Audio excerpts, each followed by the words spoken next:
Good evening and welcome. Hi everybody. We've just had a little technical glitch, so I'm very sorry we're a little minute late. I'm glad that you're all able to join me. Further, good evening and welcome. Now, I would also like to take this opportunity to shout out anybody who's watching back on the replay. Thank you very much for taking the time. And it's really, really important to have your say. So please leave a comment. I will get back to you and respond. It's great to be part of the conversation, even if it's a little bit delayed. I also want to say thank you to everybody that's joining us live. It's great that you're here, joining the conversation in the chat. That would be great. We'll have a little look at the chat in a little bit and see what everybody has to say, and welcome your questions as well. If you either put your questions in capital letters or start your question with a capital QQQ, it's easier to spot and we are more likely to read them out and have a look at them. So we're just going to do a very quick shout out to everybody that's here. Jay, Ecology Today is in again. Thank you very much, and a great big thank you to Jay, especially tonight. She's not feeling very well, but she's still going to moderate and be the show facilitator. So thank you so much, Jay. And Rob, being ready to watch football and Joe's show at the same time. So I hope your football goes well tonight, Rob. Yes. And he was saying earlier that the weather where he has been has been fabulous. And also hi to Kirsty, who's in the chat as well. And welcome in Eddie. Hi Eddie, nice to see you here as well. That's brilliant. And also welcome in David, Chat Engage, Triple G from the Emerald Coast of Florida in the heart of Old Destin, where it is 62 degrees Fahrenheit, 16 Celsius, and very wispy clouds. Do you know that's similar to how our weather has been today? It's been lovely and warm and sunny, little wispy clouds. It's been absolutely beautiful. I think that's everybody said hello to, so I want to get on. What did I need to take that one down? Let's take that one down. Okay. Now, without further ado, I've promised and teased you that we have got a special guest. So please welcome to our channel. I'm thrilled to introduce our exceptional guest educator, Kirsty of Heart's Humble Homestead. She is passionate about self-sufficiency. In this inspiring episode, we're going to discuss techniques and learn the art of food preservation and find out how to embrace a more sustainable lifestyle. Whether you're a beginner or looking to level up your self-sufficiency skills, join in the conversation as we go on a delicious journey towards living off the land and mastering the skills that will empower you for life. Don't forget to like and subscribe and hit the bell icon for more empowering content. And with that introduction, welcome to the stage, Kirsty. Hi, Kirsty. Hello, everybody. How are you today? I'm okay, thank you. A bit flustered. I was running a bit late, but I'm okay now.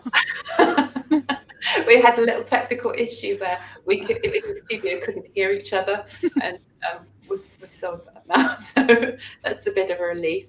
So we're on to tonight's topics. We were going to talk about preserving and storing harvest.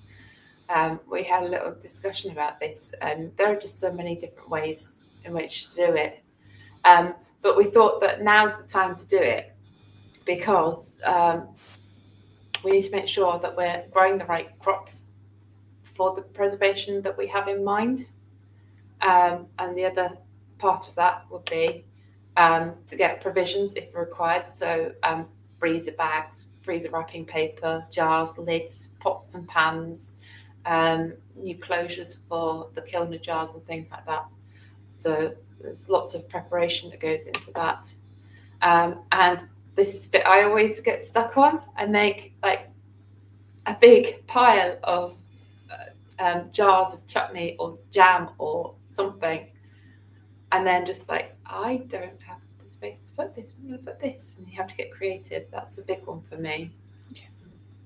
And of course, the other thing is if we're learning something new and doing something a bit different out of the ordinary to what we do every year, is practicing the skills before you need them.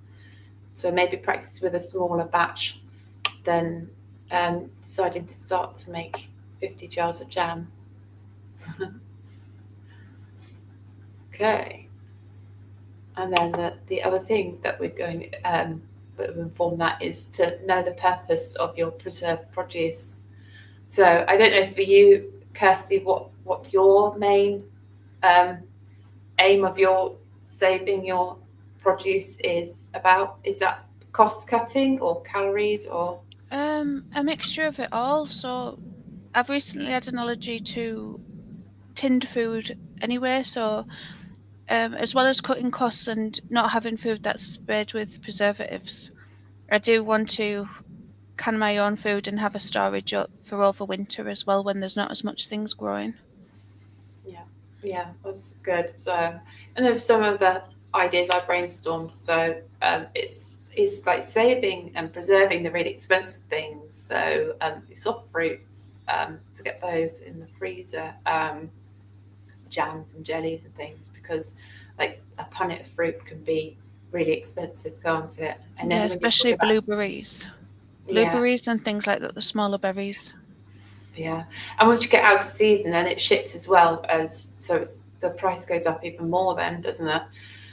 Uh, but again, there are some people that's not a concern for, and they're more are hankering after the reminder of the taste of the summer. It's like they want just some of their tomatoes, um, so that they can remember the flavour, because the supermarket tomatoes aren't the same, or Oh, just, definitely not. just to kind of spur them on, ready for next season.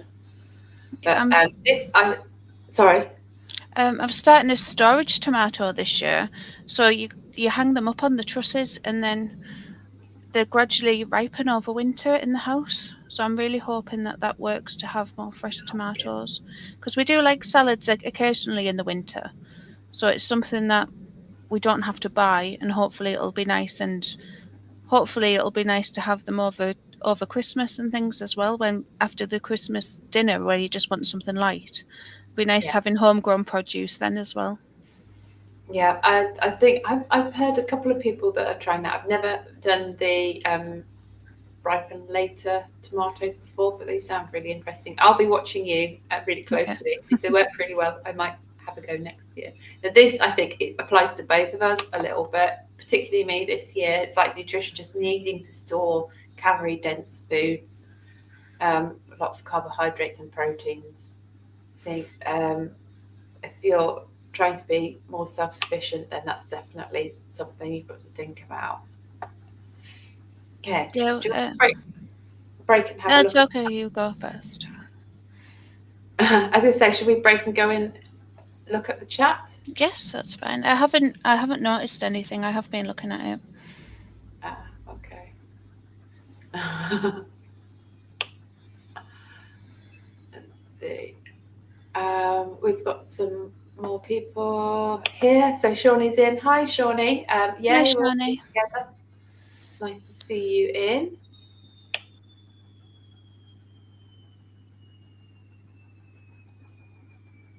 And Jay's just put a good tip on at the bottom. yeah, I'm working. I'm working, but listening in from the weeds. Glad I got notice. Yay. Oh, the weeds. The weeds at the moment, they're starting to come to life. Everything else is coming up. I'm looking for the one. Oh, welcome in. Welcome in, Sean. Hi, Sean.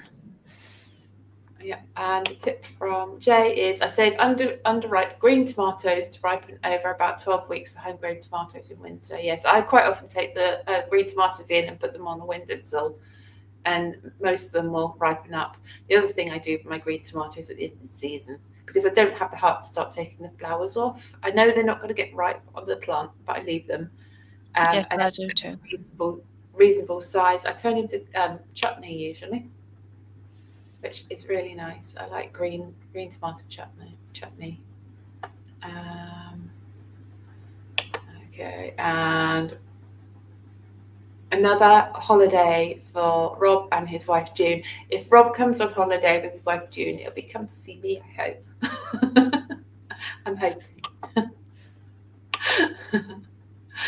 Okay, so I guess that leads us on to what methods are of preservation.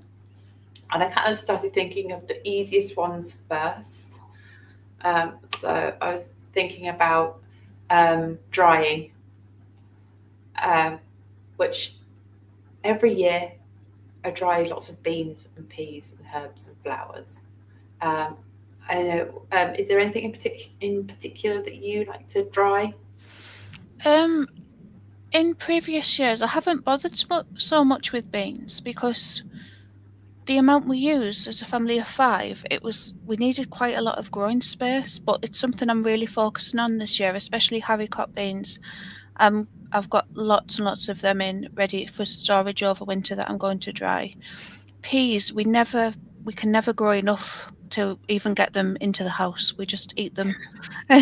So it's not something it's not something that we've ever tried drying because we just eat them off the pod and they're gone. Yeah, Herbs, I do a lot of drying herbs. Not in the dehydrator, I just hang them up, yeah. just on string and dry them that way. And flowers isn't something I've really done. We don't No, have a lot. I've not done flowers before. I think I might this year. I might have a go with some straw flowers and statice and some simpler things because it's not something I've done before. I always dry beans. Um, I like the bean harvest because although you don't have a lot of space, I tend to grow them against something up. So I use the vertical space, and Yeah, I think that that's kind of saving me space. I've got loads of room now. I've got the farm, but previously I've always, even if I've just put like a trellis up by the back door, and we've had a yeah, really small space, and grown them in a container by the back door, you actually got quite a lot of beans from a container pot by the back door. And I've yeah. always said to people like, oh, you know, food's really expensive. I've always said grow a pot of runner beans or beans by your back door, particularly runners, because they can grow, 6, 8, 10 feet tall. Um, Yes. I find that's good. And peas, the only ones I dry are the ones I save for seed because, like Yeah. you, I have to work really hard to say these ones aren't for eating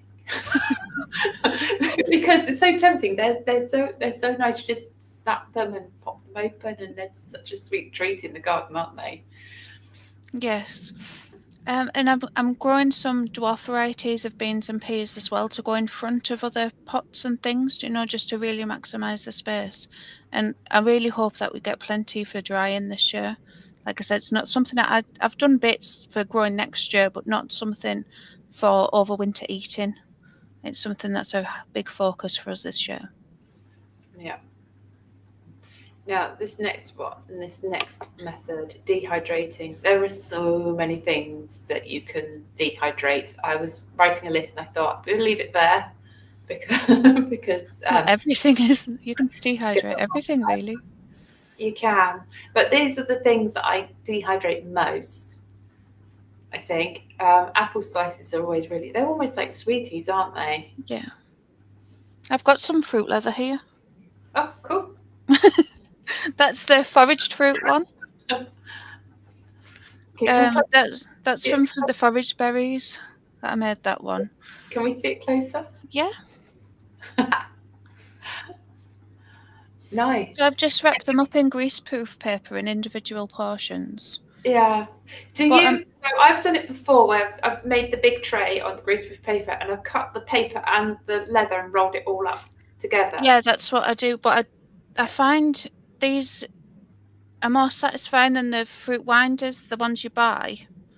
They're like sugar-free Got a version. So more I intense have flavour, these. haven't They're about that big. These ones because we don't really need any more than that. And they're sweetened with honey then rather than sugar as well. they? So do you pre-cook your fruit in a pan and add your honey then? It depends what it is. I did that one because it's got rose hips in. So it's got. I made a rose hip syrup first, and then I added the rest of the fruits to the rose hips, and then sieved it through. So it was a much smoother consistency, and without the rose hip hairs in it. Some things I don't bother with. So what do you strain your rose hip syrup with to get the rose hip hairs out? Because they can be quite irritating, can't they? I just do a double layer of cheesecloth, Oh, okay. Okay. Okay. I've done and we've muslin never, before. yeah, we've never had an issue with it tickling or anything. No, that's good. That's good to know. And I guess, yeah, so fruit. The one thing I do every year is the rhubarb. And a few people have gone, I'm going to try that. I cut the little chunks of rhubarb and they shrink so much. Like you pack the tray and everything's tightened together. And when you take it out, the rhubarb shrunk so much. They're And so then sweet as well, aren't they? they're nice. But I Yeah. grind it into powder as well. Ah, And that takes up a kilo of rhubarb will take up about 2 tablespoons. It condenses into a really small space, so I can store because you can easily harvest I don't know 50 pounds of rhubarb if you've got a couple of crowns of rhubarb because it just keeps growing constantly all year through. And then I tend to use like a if I have a jam and I think that's not got as much kick as I want, it's not as punchy and fruity as I want it to be. I just add a bit of that helps. I think I'll do that this year. It's not. I've dehydrated it and ate them like sweets, but I haven't blitzed it down before and stored it that way. No, yeah, I quite like it. And if you've got like an apple strudel or pudding, and you want a little interesting flavour, there's a little bit of the rhubarb in there. It's a really good job. Jay's asked a question. Oh, Of, let's have a look. I have some trellises about 10 feet. What would be choices to make the best use of that vertical space? Oh, I always go runner beans. They always go tall. And they're so versatile because you can chop them up and have them green, cooked, or you can save them and dry the beans. That's what I'd always go with. You're going to need a step to reach the top of that. What would you go with, Kirsty? I suppose it'd depend on what you like to eat, because if you're not a runner bean fan, Mm, um, it's not something I've tried, but the 10 feet high, that might be good for the vertical squash as well. If as long as they're well secured, that would look really nice and save them going all over the floor as well. yeah. I think the other thing I would be tempted to, because I really, really like, and I don't know why, my cucumbers always get really tall. I used to grow them in my shed. It was a potting shed, and then when the roof collapsed, I put a clear perspex roof on as well, and the the cucumbers would always grow up the back of the shed across the roof and start dangling down the other side. They were just monstrously long, and I was quite sure what to do with them. But something like a little pickling cucumber, I quite like to do something like that because you could get a lot of cucumbers. They're quite prolific, aren't they? And you can. Ah, there we go. Mo has said it. Cucumbers, small melons, and pole beans. That's pretty much what we've said. We didn't say the small melons though. A few people have come in. Steve's Yeah, in. Hi, Steve. Janet. and Crazy Life Home said that's Mo. Hi. More. Oh, hi Janet. Nice to see you in as well. Bow tie. I And hi, think. Sean. Yeah, that's Bowtie David. Yep. He's listening from among the weeds. Hi, everybody that's joined. Yeah. Oh, there we go. Where have we got to? There, here we go. Freezing. So things we can freeze. And I'm sure that I have missed, well, I know I've missed because you can freeze pretty much anything. I would say other than courgettes because they get all squishy and mushy. Um, but most things freeze. So most vegetables, but some of them need some preparation. Some of them need blanching or peeling or chopping first. Most fruit will go in. I would say if you're freezing fruit, it's probably best to use it in a smoothie, a jam, or cook it in a pie. Meat and anything you don't have time to process, because everything seems to come in a rush in August, doesn't it? So you can temporarily freeze things in bags or batches that are just the right size to process and take them out and process them later. And when our freezer broke, I found 3 big bags of elderberries in the bottom, all squished and stained at the bottom. I must have just threw them in and made some elderberry cordial with some, and then just not bothered with the rest. Did you manage to save them when your freezer broke? Yes, most of them. There was a bag that had split open because it was the chest freezer, and they were just at the bottom, so they just squished all over the bottom. But yeah, I did get some more. I've made some more elderberry cordial. I love using things like elderberries and elderflowers because it's free, isn't it? It's forage food, which is great. And the trouble with my freezer, I've got 3, and they seem to be full all all the time. So that comes back to the whole thinking about storage and how much space you've got. I know you've just invested in a new upright freezer as well, haven't you? Yes. And my parents live next door, and they've got a absolutely huge chest freezer. It's about the size of one in a shop, really. So my overflow goes in there. Because we have got plans this year to have our own livestock to maybe fill it. But so at the moment, but extra loaves of bread and things we're just putting in there. Bread I make and eat over any crops that we've blanched or anything just go in there at the moment. Oh, cool. What sort of meat are you thinking about going into? Sean's just realised it's me up there. Yeah. Hi, Sean. There we go. Hi, Sean. Well, all the people that were on time heard the lovely introduction.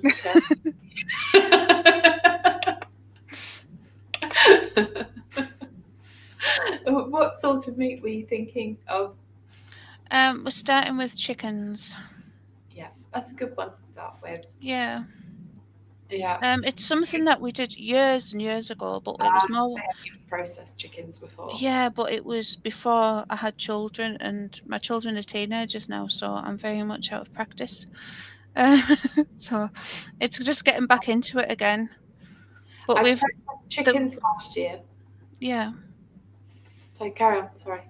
Yeah, and with how much the meat is going up, so when I did my shopping at the butcher's, when I got the butcher's delivery, since then, which it's only been the end of last month, the chicken breast packs have went up by £5, and that's in the space of 3 weeks. And that is for the big couple of kilogram chicken breasts. But £5 in a couple of weeks, that's huge. And that's not even the start of the tax year yet.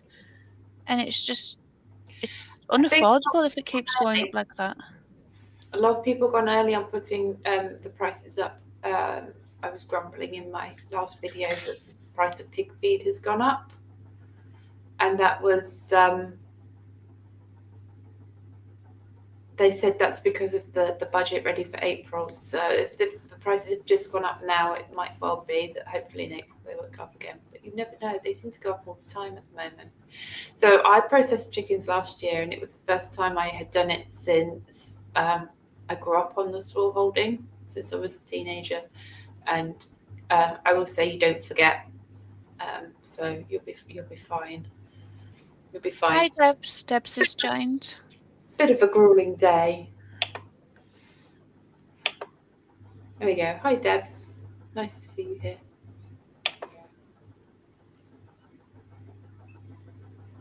Now, where was I? We were talking about the freezing, which I think we've covered. I think the biggest thing about freezing is to be realistic about how much space you've got and how much you can freeze.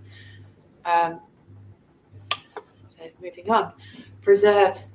This is one of your specialities. Do a lot of this. Jams, jellies, chutneys, ketchup, and sauces. Yeah. I've got my very last jar of jam from last year because we moved.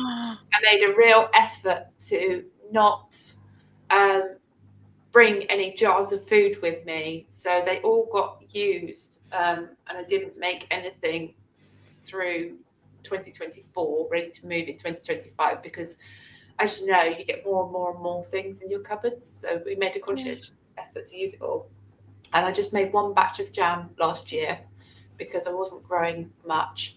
This is the last jar, and I can't eat it because the sugar in it I didn't grow. So Oh no. it's destined to stay in my cupboard and be coveted all year until March the 1st, 2026, when I will have. I've still got 12 of these left, but these are blackberry. So the Right. majority of our jam, I make blackberry jam because the the local area around us is just full of blackberries. So I can just make jars and jars and jars of it. I made 24 of these, and they're a decent size one. And then I can use the small amount of the fresh fruits and that we grow for eating. I do love plum jam. I really love plum jam. But for the jam just to have in the cupboard, I make a lot of blackberry, and then it's not using our growing space either. It's worth looking out if you like plum jam. It's worth looking out for things like wild damsons. Put it Yes. on hedgerows if you can find them. They're a little more tart than plums, but they make a really good. They make a really good jam. Now my husband is a bit fussy. He loves the jam, but he gets really upset because I keep putting lumps of fruit in it. Makes me laugh. So what I actually have to do with my jam is you'll know what this is. Ah, yes. Yes, the old jelly Yeah. bag. So once the fruit's been stewed to get the release all the juice, I have to stand it in this with the bowl underneath to catch the juice, and I have to make jellies. Otherwise, my very spoilt husband gets very upset because there's lumps, there's bits of fruit in my jam. What's going on? So most of what I call jam is actually jelly, which is an option. I understand things that have a lot of pips. I kind of get. Yeah. I like whole strawberries in my strawberry jam and raspberries, but I understand why he wouldn't want pips in it. I can understand why some Yeah, people. I don't mind them, but my boys don't like the pips or anything in the jam, so I do strain some of mine. Oh, Sean the gardener makes damson vodka. I did that last year as well, and a gin. I don't even drink alcohol, but the people who's drank it have said it's really nice. Yeah, I make slow gin. I've got again. I can't. I didn't brew the gin, but I have a whole meter of slow gin in the cupboard downstairs, and I make it every year. And I've got sloes on the farm too in the hedgerow, so I'm really pleased. I've got lots of blackthorn in hedgerows, but I don't drink not for any reason other than I have to get up really early every morning. I can't, I don't get a lie in at the weekend because Kevin neighbours still want to be fed and the chickens still want to be let out, and you can't I can't do it when I'm all groggy, so I tend not to Yeah. drink. So I make all this lovely slow gin. I tend to just have one on Christmas Eve because Boxing Day, I do everything on Christmas Day. Boxing Day, my husband does everything. Hmm. So Yeah. that's really the only Yeah, day. I don't drink at all, but I like experimenting with recipes, so I just get everybody else to taste it for me. Debs is asking about a low sugar jam recipe. Oh, I think um, someone's popped one on. But I've got a preserving book, Debs, with lots of recipes in with a lot of low sugar ones. So I will have a look and I'll send you some over as okay. well.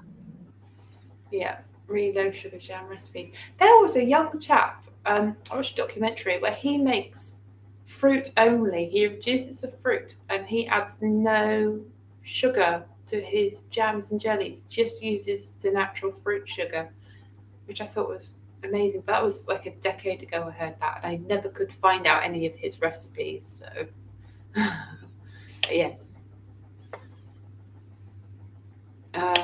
Yeah, Steve's saying he always makes blackcurrant jam every year, but I gave them a rejuvenation prune this year. Does that mean that they're not going to fruit as well this year then, Steve? He cut them right back. Did you see the video? Yeah, It's it cut cut them right with back. the hedge trimmer or something, wasn't it? Right down just above the ground. When I have blackcurrant bushes, I've got some in, but they're quite small at the moment. I used to like prune out a third every year. I used to be quite um, prudent about that because I couldn't cope with a year without blackcurrants. And there was a good tip I saw Jay put up there. I sometimes strain out the fruit or jelly and then add extra fruit for double or triple fruit jam, which is really good. And I guess you could use that to also, like you said, you did with the tomatoes when you made your baked beans. You can take that spare and you can dry it out and grind it into like a flavour powder or something as well. Yeah, I haven't got it here, but I have got a tomato powder.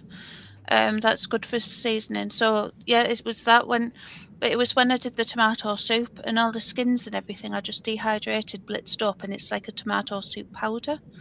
And it's Yeah, nice for adding flavour to things. yeah. But I think you could do that with fruit a bit like I do with the dried rhubarb.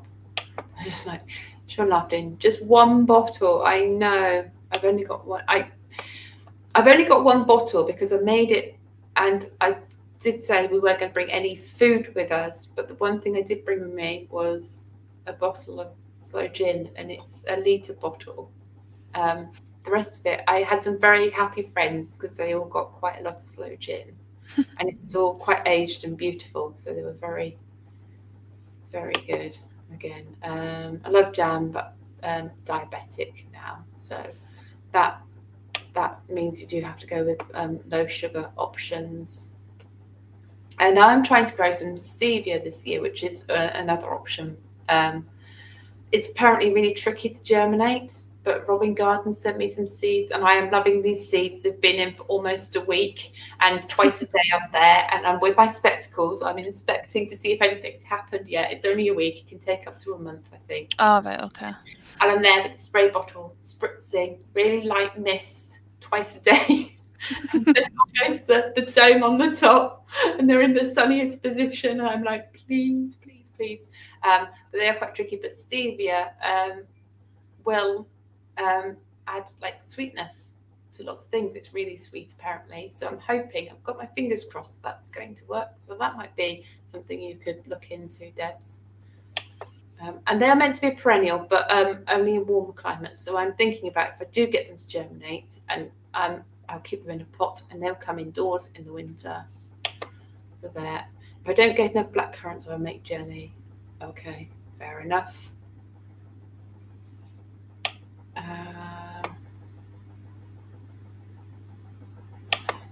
Yeah, you do have to be cruel to be kind quite often to plants, don't you? You do have to cut them back. And I'm going to pop this one on because this is coming up for us in the UK.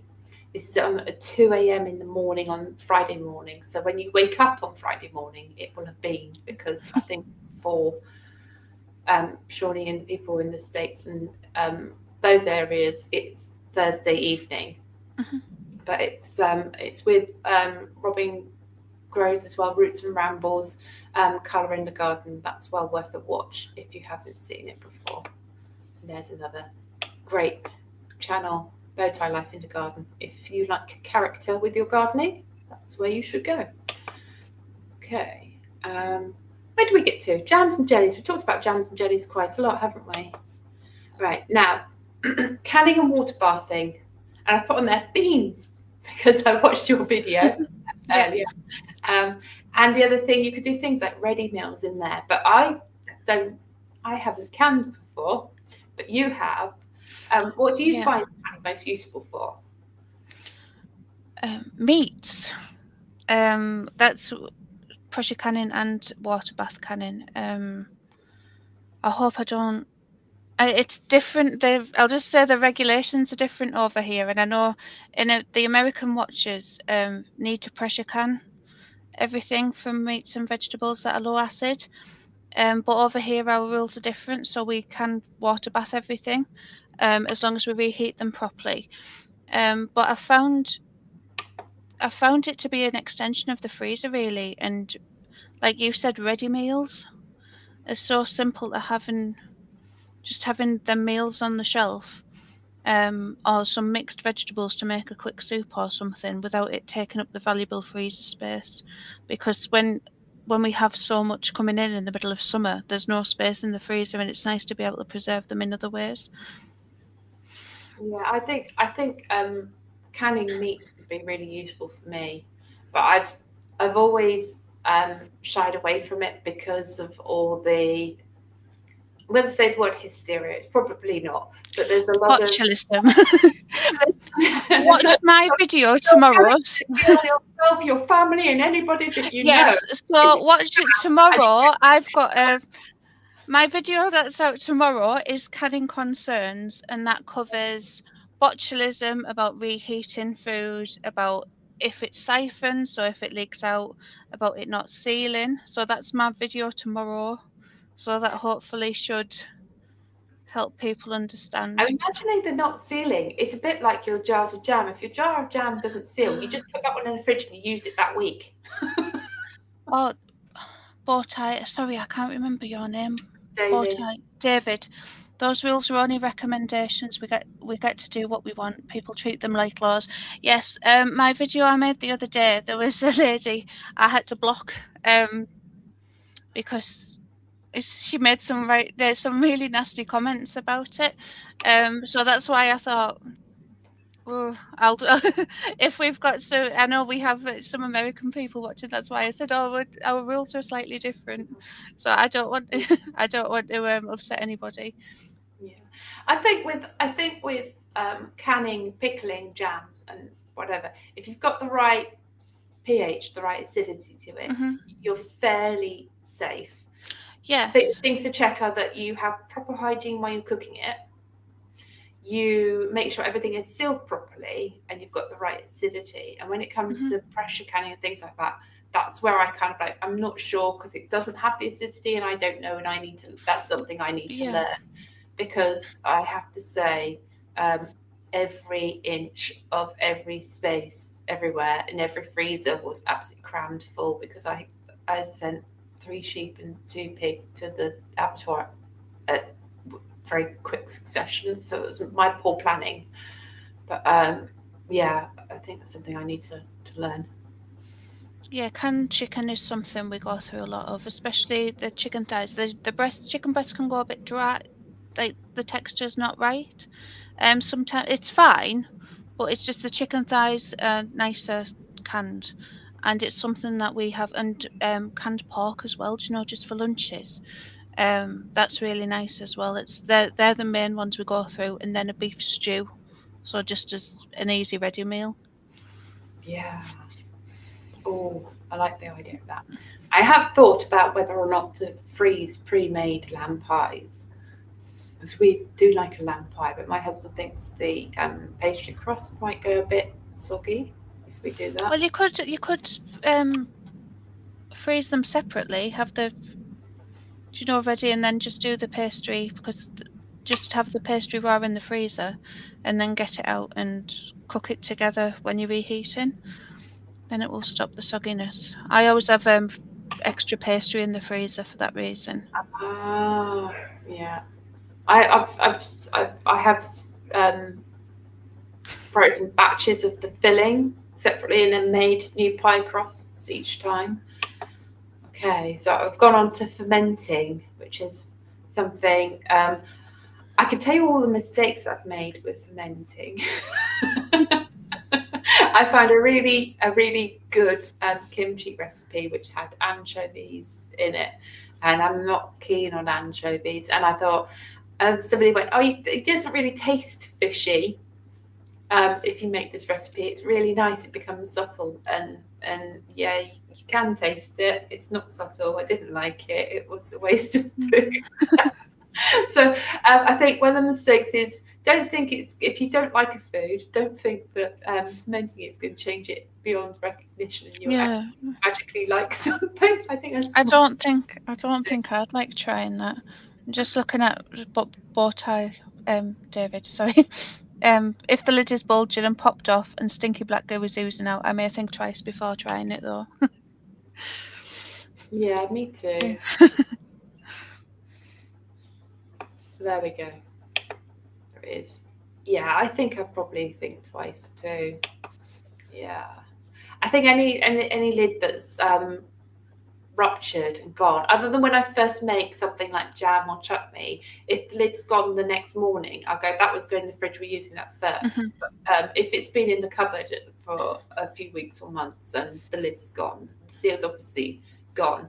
I don't know when that seal's gone, so I probably it's not safe to eat then. wouldn't use one of those. Okay, so the other mistake that I made was I followed a recipe without really looking into it thoroughly. And this person liked to go heavy on the salt, and it was too salty. So fermenting, if you're doing something like a really short ferment, you can go as low as 2% salt solution. So that's 20 grams of salt per litre of water. But that's something you want to use quite quickly. So, if you're fermenting something like, I don't know, tomatoes and peppers, they're going to ferment quite quickly. And then you can use a lower salt to water ratio, but that's for a quicker use. But for most ferments that you're going to want to store for a while, you'd want to use a 3%, which is 30 grams of salt per litre of water. And the thing about fermenting is you don't want to use chlorinated water. You want to get either distilled water or spring water, something that's not got any chemicals in it. And you don't want table salt, you don't want anything that's iodized. So I've used Himalayan pink sea salt before, natural rock salt and sea salt. So those would be kind of your go-tos if you're going to ferment. Yes. Show and tell. So you put your ferment in a jar. And you'd screw the lid, but not tightly. And then every day you'd unscrew it and let the gas out. This jar is...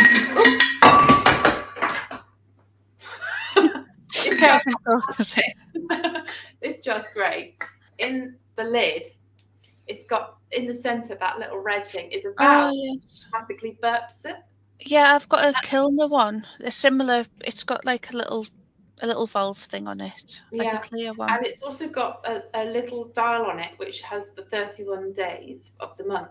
So each day you can look at it, you can slip it on one more day, and you can keep track of how long. It's just got a little marker that slides around, how long you've had it in the jar for. But the other thing that you need to be aware of is if there's anything above the brine mixture, that will mould. You need to keep all the food below the level of the brine mixture. And so you'll need fermentation weights. Now, the only thing I would say about these, it's really important to get proper food standard ones, because some of the glass ones that aren't have lead in. Yeah, I've got some Kilner ones, and the thing I mainly ferment is cabbage, red cabbage mainly, and it's dyed them, and I can't. They're still a lovely shade of pink now rather than the white. Mine are stones. Oh, I got clear glass ones. Yeah, mine was in the kit, I think. Yeah. So I've done red cabbage with these, and they haven't stained. But there's just a set of 4 I bought. And they work really well. I was just going to ask you actually what you've fermented, if anything. And sprouts. I do sprouts in the winter as well if we get loads, just to keep them going that bit longer, because they're a bit more fiddly to do, but they work really well. Yeah. Shawnee was in the chat. She was saying she does carrots and ginger. That sounds delicious. I'm going to give that a go. It does. But it's a bit like making a jam. Like, your limits are only what your imagination will give you the recipe for. And you can always look for inspiration on the internet as well. It's just, it's one of those things. Here we go. Fermenting, yay, that I can get on board with. I know David does a lot of fermenting. And it's something I want to get more into. I bought the one jar to practice and have a go at, and as I say, I had my disaster with the whole fishy cabbage kimchi thing. And then I had my disaster with following somebody's recipe that just used too much salt. Although I didn't waste that, I just diluted it into 2 batches and added more to it. And I don't know if you're meant to add more to a ferment when it's halfway through, but I did. Just fermented it for a bit longer and it was fine. That was edible. And it's actually really nice. And Deb's also there. I always use the lug lids with the pop up bit in the middle. It's much easier to see if one's a oh no, we're not talking about fermented there, we're talking about canning, I think.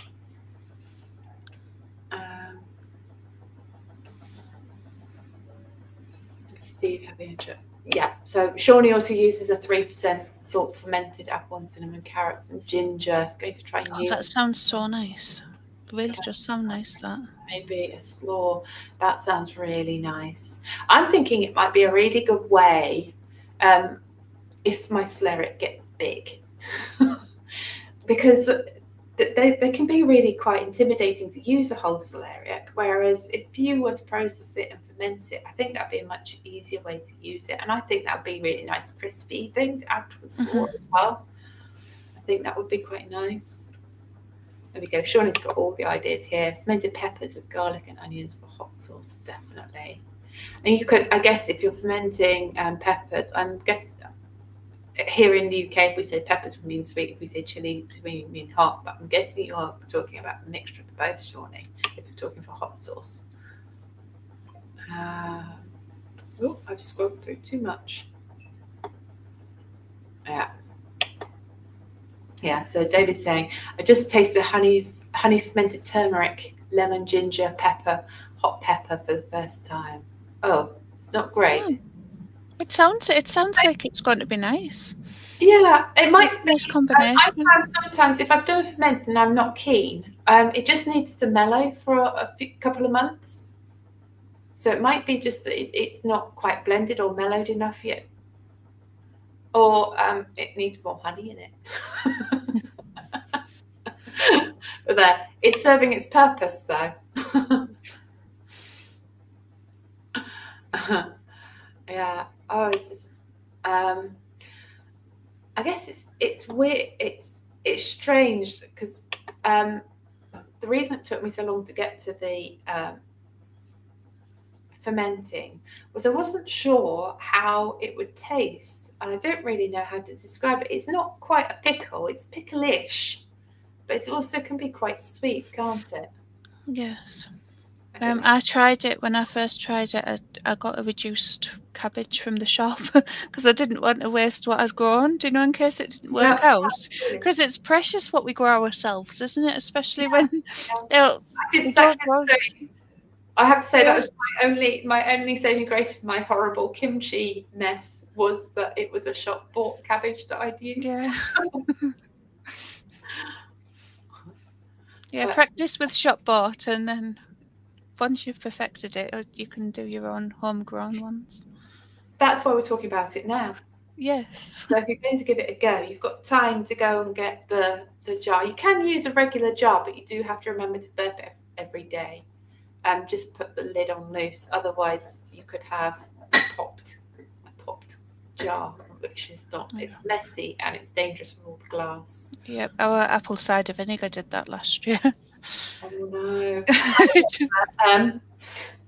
When I was a student saving money, I was making my own wine, and there was an unfortunate incident where I thought it brewed out and I'd bottled it, but I put the wine rack in. I'd moved the wine rack and not thinking, and it had moved into an area where the sun hit it in the afternoon. It must have reactivated, and I came back from the beach like you do when you're a student, and I could smell the wine from the floor below us coming up. Was going, it smells like my wine. Something's gone wrong, and all have popped. There was wine everywhere. So, oh dear. Well, where mine was, it's actually got no light at all, no natural window where the pantry is. They've got some built-in bookcase in the wall, but it was a day where it was so hot last year and I'd forgot to burp it, and when I woke up one morning, came downstairs, and I just heard like the shatter. Luckily, it was, if I'd been walking through at the time, like if I'd been a minute earlier going into the kitchen, it would have probably got me. There was glass everywhere. Everywhere was sticky and horrible.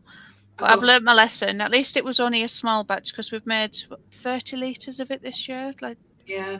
See, so you could brew that in something like a beer bucket with yeah, that's what we did. trap on the top. Yeah, that's what we did this year because we had such a good apple harvest last season. It was amazing, and we ended up with about 30 litres of apple cider vinegar, which we're really happy with. And we did it in like you said, the beer making equipment.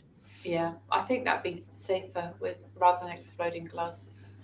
I'm going to very quick. I think we could be really quick because I think pickling's quite self-evident, isn't it? It's vinegar and dilute it down and cook your beetroot up. Add a bit of sweetener if you want to.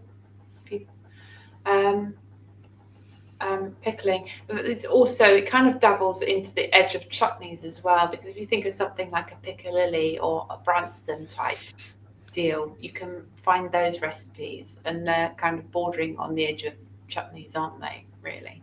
Yeah. Yeah. Oh, my mouse. There we go. There's my mouse working. So there we've got cure and cold store squash potato and root veg. When we had our chat the other day, and we're going through what we were going to talk about. This wasn't on the list, and I thought about it because when I grew up on the farm, we used to clamp all our potatoes and lots of our winter veg, root veg, because the freezer was always full of meat. You don't really turn potatoes. You can potatoes, but it's a lot of effort for potato. So we used to just make clamps and store them in cold clamps. I know a lot of people have root cellars too. Mm-hmm. But I think the main thing for these things like the squash and the pumpkins and potatoes is to just make sure that and sweet potatoes, that they're cured correctly before they're stored. Yeah, I know quite a lot of people over this winter had trouble with their squashes, didn't they? The ones that were stored in outdoor buildings didn't store as well this winter. So even though they've done them for years and years, I had no issues because all of ours were in the house. Yeah. Because we've got, like I said before, we've got the area where my pantry cupboards are. It's just it's like a corridor really, and it's got no windows, so that's where I store. That's where all my dried goods and everything are. It's just the best place for them. And I have had no issues. I've got 3 squash left, and they're still completely fine. They're not going soft or anything. But I know there's a few people on YouTube that mentioned that their squash just didn't make it. They had to chop them and put them in the freezer to try and salvage some. Yeah, I think that one of the key things, apart from the curing them correctly, is storing them somewhere really dry.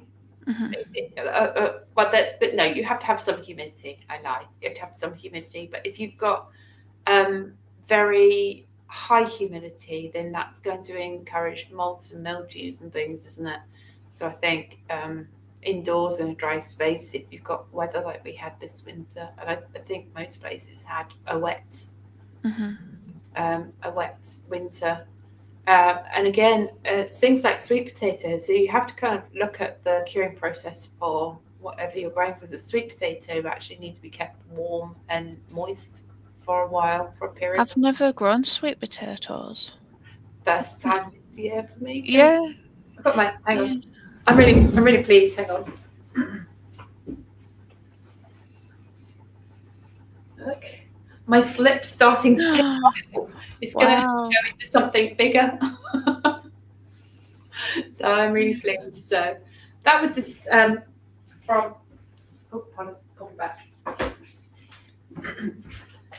That was just from a supermarket potato that I half buried in compost and kept moist.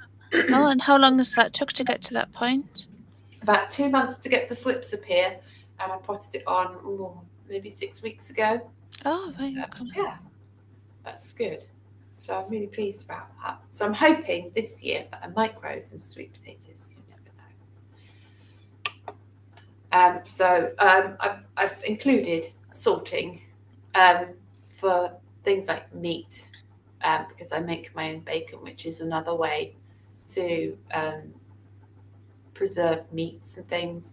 I've never salted heavily enough and taken enough moisture out to be able to keep something like you would keep a ham. I know the Spanish do the really nice dry cured hams, the Parma hams and things.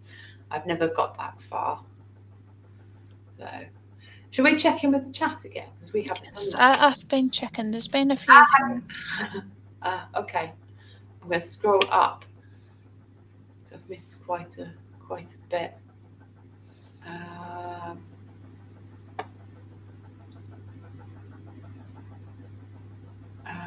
What have we got there? There we go. So Shawnee is mentioning all those delicious things. So Steve's saying the recipes you mentioned earlier look really nice. I'd buy a recipe book if you do one. That's a nice compliment. I think Shawnee should because she's always cooking something really nice. It's all small slices like Nate Murray did. Maybe you should take on. Oh, so Nate Murray, he's the Garden Like a Viking. And he goes on about his kimchi and his fermented ginger, and he puts chilies in with it. And he cuts really little slices, and he's on his lives. He's just like he's eating it while he's on his lives. At least it was last time I saw. But yes. Oh, Shawnee, how did your science experiments go yesterday? She was listening to, I think it was Stella and Jenny's live yesterday while doing science experiments. I was curious how she got on with them. Yeah. Yeah, that'd be good to know. Was that with the children? Because she home educates as well. Yeah, home educate. Yeah. So the Urban Gardener, I'll shout this out as well because I'm very thankful to the Urban Gardener and the Urban Gardener channel. It introduced me to the world of being live, and Enoch has a live every Saturday and Sunday night until our clocks change, and I must get my head around this. It's at 6 p.m. UK time, and on Monday it's 12 a.m. UK time. So maybe watch it again on a Tuesday. When our clocks go forwards, they'll be back to the usual time slot, which is 7 p.m. our time on a Saturday and Sunday, and 1 a.m. in the morning on a Monday. We got there. I do not have cold storage, so half my squashes do not make it in warm storage. Oh dear.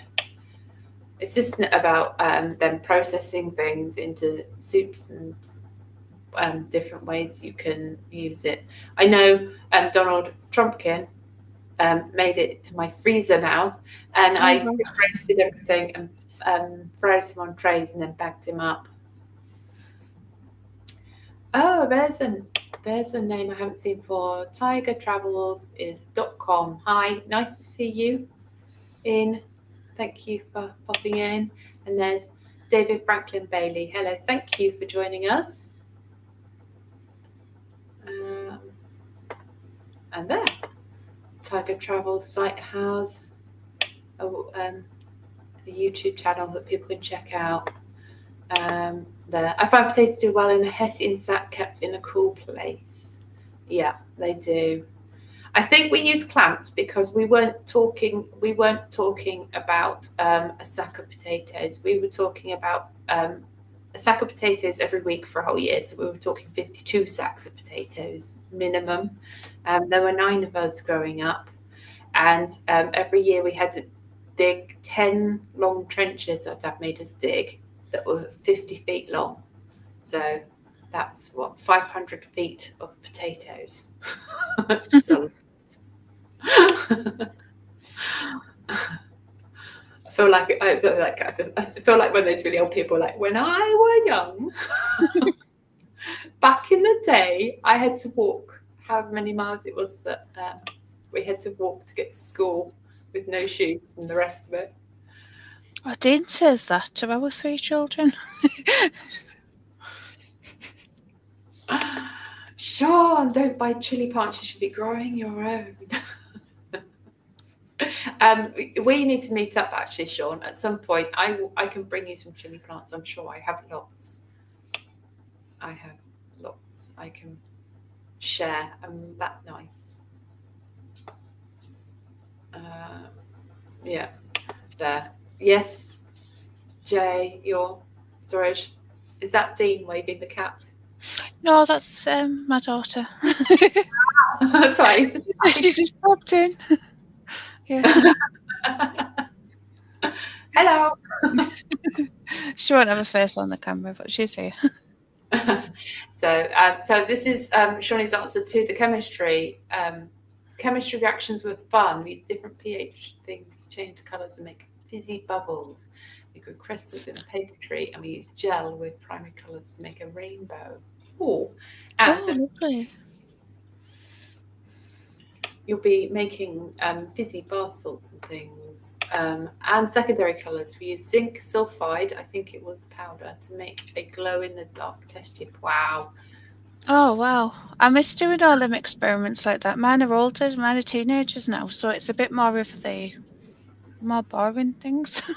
They can get quizzed on. Yeah.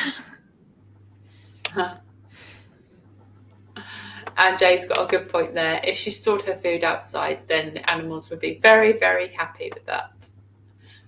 And Steve, take a minute. During the war, Joe. No, don't get me started. Which war? I've lived through many. So I'm probably old now, don't I? Oh, well done, Sean. Yes, and of course, yes, barter and trade. If you are local to me, you can ease my challenge by barter and trading. So, yeah, my barter and trading is going well. But do you remember the honey trade I had? Yes, for meat. Was it meat? Yes. Well, yeah. My friend went quiet and I left it a while. I came back to her and I felt dreadful. She's had some family tragedies, and her dad's had a heart bypass operation. And I was like, oh, are you about? And she's like, oh, I'm a bit busy now. And then I felt really dreadful. But she just said, we're over the worst of it. We can do trade. I'll message you in a few days. But I felt awful. But yes, and the cat did have a human hand, so I felt really awful that I'd nagged about, we said we're doing this trade. Are we still doing it? But I have another trade, but I'm going to put that in a video because that one's really exciting. But because you had a secret. We had a forehead. We've got a forehead. We might get that. Now I'm going to put an honourable mention here to freeze drying and cheese making. Yeah. And they're honourable mentions because I know nothing about freeze drying. It's an option. If you have a lot of money for a freeze dryer, it is an option. And I'm sure there are some lucky people out there that can afford a freeze dryer. Yeah, I think they're a bit more affordable in America and things, aren't they? But they're thousands and thousands here. Yeah, I think maybe it will be worth at some point looking into something like a community freeze dryer, where more like a group of people fund it and use it rather than one person. I don't think I'll get enough use out of it to justify the cost.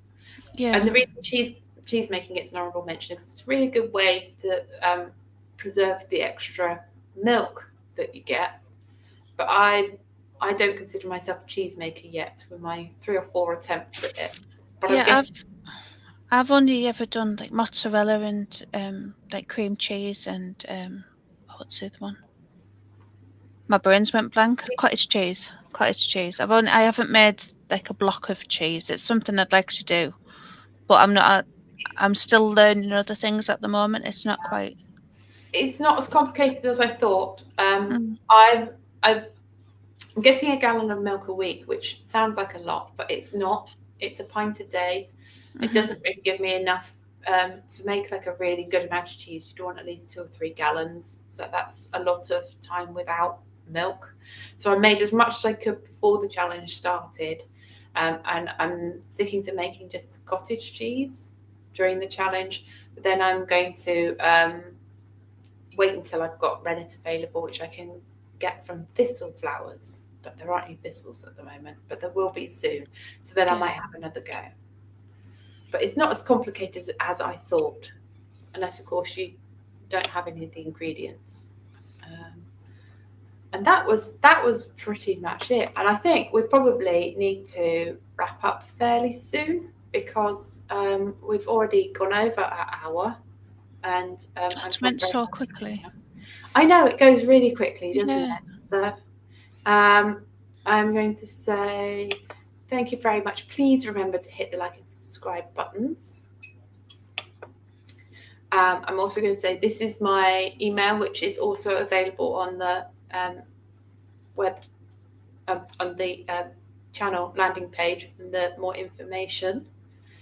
And as Jay already mentioned in the comments, if anyone is local to me, I would love to trade or barter for something.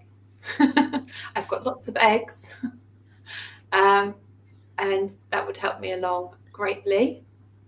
I'm just going to check in the chat, and then I'm going to spend just 2 minutes talking about next week, and then we will say a lovely goodbye.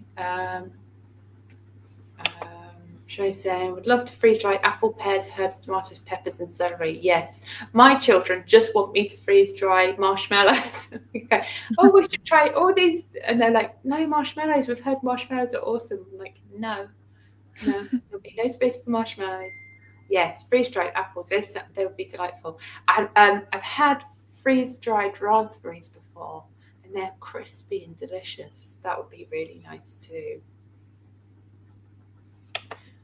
Yes, there are hygiene issues and concern with shared food equipment. But I think it'd work where you'd have your batch in and then somebody else would have their batch in. So I think you just have to commit to, I think you'd have to have a group of people that you knew and trusted. And I think you just have to commit to really cleaning down the machine before you used it and then leave it as you'd want to find it.